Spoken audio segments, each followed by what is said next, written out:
कंस को जब पता चला कि जिस 8वें गर्भ का इंतजार था आ गया आ गया आ गया, कंस दौड़ा दौड़ा गया, देखा तो महाराज 8वें गर्भ में कन्या। और जैसे देवकी मैया के हाथ से वो योग माया रूपी कन्या खींचने लगा, देवकी मैया रो पड़ी। कंस देख, तूने मेरे 6 पुत्र मार दिए, मैंने तुझसे कभी शिकायत नहीं की। ये 8वें में तो कन्या है, इसे क्यों मारना चाहते हैं? महाराज कंस ने कहा नहीं नहीं, मुझे 8वें गर्भ से मतलब है। और जैसे वो योग माया रूपी कन्या को खींच करके दीवाल पर पटकने का प्रयास किया तो वो योग माया आकाश मंडल में उड़ गई और बोल पड़ी कि किम मया हतया मंद, अय अबुध, ए मूर्ख, तुम मुझे मारने का प्रयास कर रहा है ना, लेकिन तुझे मारने वाला इस व्रत 84 कोष में जन्म ले चुका है। अब कंस घबराया, कहां कहां कहां, पता तो बताती जाओ। बोले पता बता नहीं बताएंगे, इतना ध्यान रखना, इस व्रत 84 कोष में आ गया। तो कंस ने रात्रि में आपातकालीन मीटिंग बुलवाई, बड़े बड़े राक्षस आ गए, अघासुर, बकासुर, केसी इत्यादि। सोई पूतना मौसी भी आ गई। कंस ने आदेश कर दिया 1 महीने के अंदर जितने बच्चे हुए सबको मार दो। सबने कहा ये काम हम करेंगे, ये काम हम करेंगे। कंस भी बड़ा बुद्धिमान था, उसने कहा अच्छा 1 महीने का छोटा सा बच्चा कौन देगा तुझको? सोई बगल में बैठी थी पूतना मौसी, वो बोल पड़ी कि ये काम हम करेंगे। कंस ने कहते ने अपना मुंह देखा है शीशे में। पूतना बोली मेरे मुंह में क्या हुआ? बोले काली कलूटी, देखने लायक न सुनने लायक, 5-5 इंची के बड़े बड़े दांत, कौन देगा छोटा सा बच्चा तुझको अपना? सोई पूतना बोली किस जमाने में जी रहे हैं आप? बोले क्यों?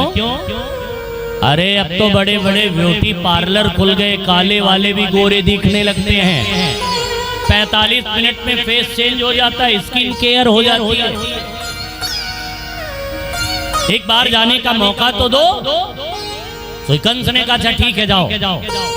और साहब पूतना ने जो गजब का श्रृंगार किया और श्रृंगार करके जब चली तो सुखदेव जी उसके श्रृंगार का वर्णन कर रहे हैं। ध्यान दीजिए, भागवत में बड़ी सुंदर सुंदर गोपियां हैं, लेकिन सुखदेव जी ने किसी गोपी के श्रृंगार के बाद उसके शरीर का वर्णन नहीं किया। लेकिन जब पूतना सज करके चली तो सुखदेव जी उसकी कलाइयां कैसे लग रही, उसके कटिक प्रदेश कैसे लग रहे, उसकी आंखें कैसे लग रही, यहाँ ये वर्णन कर रहे हैं। परीक्षित जी तो हाथ जोड़ के बोल पड़े माफ कीजिए महाराज, आप योगी राज हैं, योगियों में अग्रगण्य हैं, और किसी स्त्री के विषय में आप ऐसे कह रहे हैं कि उसकी कलाइयां कैसी हैं, उसकी कमर कैसी है, उसकी आंखें कैसी, उसकी कपोल कैसे, आप स्त्रियों के विषय में ऐसे कह रहे हैं? सुखदेव जी मुस्कुराते हुए बोले पागल, ये किसी और के लिए थोड़ी सज धज करके जा रही है, ये तो साक्षात भगवान के लिए श्रृंगार की। और हाँ, ये पूतना कौन है तुम नहीं जानते क्या? ये आज से भगवान की भक्त नहीं है, ये भगवान की पूर्व जन्म से भक्त है। पूर्व जन्म से कौन है ये पूतना? बोले अरे भैया ये पूतना कोई और नहीं है, ये पूर्व जन्म से भगवान को चाह रही थी। ये महाराज जब भगवान वामन रूप धारण किए थे तो उस समय ये पूतना महाराज बलि की कन्या थी। इसका नाम उस समय था रत्नमाला। जब भगवान वामन रूप धारण करके पधारे तो इसके मन में विचार आया, इतना छोटा सा बच्चा देखो, वामन अंगुल का, काश अगर ये मेरा बेटा होता तो मैं इसको अपनी गोद में बैठा करके इसको अपना स्तनपान कराता। भगवान तो सबके मन की बात जानते हैं। भगवान मन ही मन बोल पड़े, तथास्तु, आपके मन की ये मुराद मैं जरूर पूरी करूंगा। लेकिन वही पूतना, वही रत्नमाला, जब भगवान ने 2 पग में सब कुछ नाप लिया तो वही रत्नमाला बोली, अगर ऐसा करते तो फिर इनका गला दबा के मार डालती। भगवान बोले चलो अब इसका भी हिसाब करेंगे कि कौन गला दबा के मारेगा। वही रत्नमाला पूतना बना और भगवान ने उनका भी उद्धार किया।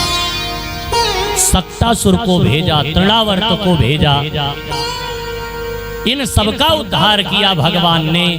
भोले बाबा आए दर्शन करने और भैया काक भुसुंडी जी और भोले बाबा का दर्शन भगवान ने किया। और भगवान का दर्शन भोले बाबा, अभी हम लोग गए थे ना उस दिन नंदगांव,